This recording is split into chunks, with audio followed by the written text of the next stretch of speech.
मोक्ष का अर्थ जन्म और मरण के चक्र से मुक्त होने के अलावा सर्वशक्तिमान बन जाना है।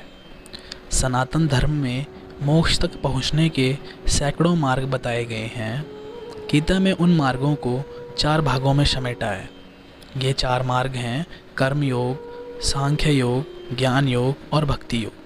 हिंदू धर्म अनुसार धर्म, अर्थ, काम और मोक्ष में से मोक्ष प्रत्येक व्यक्ति के जीवन का अंतिम लक्ष्य माना गया है। अधिकतर लोग अर्थ और काम में उलझकर ही मर जाते हैं। कभी जिंदा थे तो मरते वक्त इनका पता चलता है। आओ जानते हैं मोक्ष प्राप्त करने के प्रमुख 7 मार्गों के बारे में, जिनमें से किसी एक पर भी चलकर आपको मिल जाएगा मोक्ष। प्रत्येक व्यक्ति किसी न किसी प्रकार की मुक्ति चाहता है। बंधनों से मुक्ति या दुखी से मुक्ति या जेल से मुक्ति या दवाखाने से मुक्ति, आर्थिक परेशान से मुक्ति या दिमागी उलझनों से मुक्ति। आप मनुष्य बन गए इसलिए क्योंकि आप किसी अन्य पशु या पक्षी के शरीर में होने से मुक्ति होना चाहते थे। मनुष्य होने का मतलब यह है कि आप पशु या पक्षी की योनि से मुक्त हैं। इस तरह मनुष्य से आगे भी एक और जहां है। संपूर्ण दुखों से छुटकारा पाकर देवत्व को प्राप्त करना। यदि आप मुक्ति नहीं चाहते हैं तो आपको दान, पुण्य, तीर्थ, क्रियाक्रम, श्राद्ध आदि सभी धार्मिक कार्यों को छोड़ देना चाहिए। मुक्ति प्राप्त करने के 7 रास्ते आपको नंबर 1 संध्यावादन।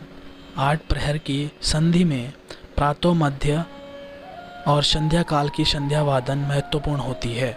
इसे त्रिकाल संध्या कहते हैं। संध्या वंदन ईश्वर या स्वयं से जुड़ने का एक वैदिक तरीका है। नंबर 2 भक्ति। भक्ति भी मुक्ति का एक मार्ग है। भक्ति भी कई प्रकार से होती है।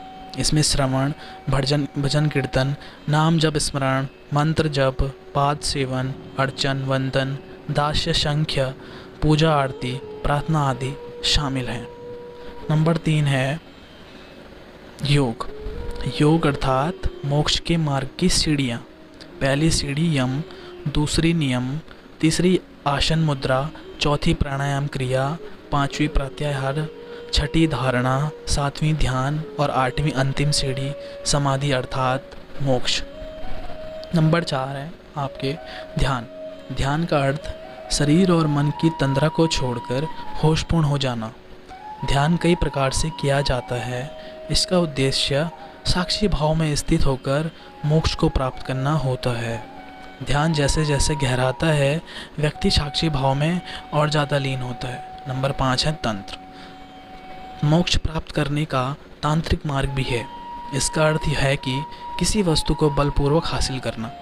तंत्र भोग से मोक्ष की ओर गमन है। इस मार्ग में कई तरह की साधनाओं का उल्लेख मिलता है। तंत्र मार्ग को वाम मार्ग भी कहते हैं। तंत्र को गलत अर्थों में नहीं है। नंबर 6 है ज्ञान। साक्षी भाव द्वारा विशुद्ध आत्मा का ज्ञान प्राप्त करना ही ज्ञान मार्ग है। ईश्वर, ब्रह्मांड, जीवन, आत्मा, जन्म और मरण आदि के प्रश्नों से उपजे मानसिक द्वंद्व को एक तरफ रखकर निर्विचार को ही महत्व देंगे तो साक्षी भाव उत्पन्न होगा। वेद, उपनिषद और गीता के श्लोकों का अर्थ समझे बगैर यह संभव नहीं है। नंबर 6 है कर्म और आचरण। कर्मों में कुशलता लाना सहज योग है। भगवान श्री कृष्ण ने 20 आचरणों का वर्णन किया है जिसका पालन करके कोई भी मनुष्य जीवन में पूर्ण सुख और जीवन के बाद मोक्ष प्राप्त कर सकता है। 20 आचरणों को पढ़ने के लिए गीता पढ़ें। भाग्यवादी नहीं कर्मवादी बने।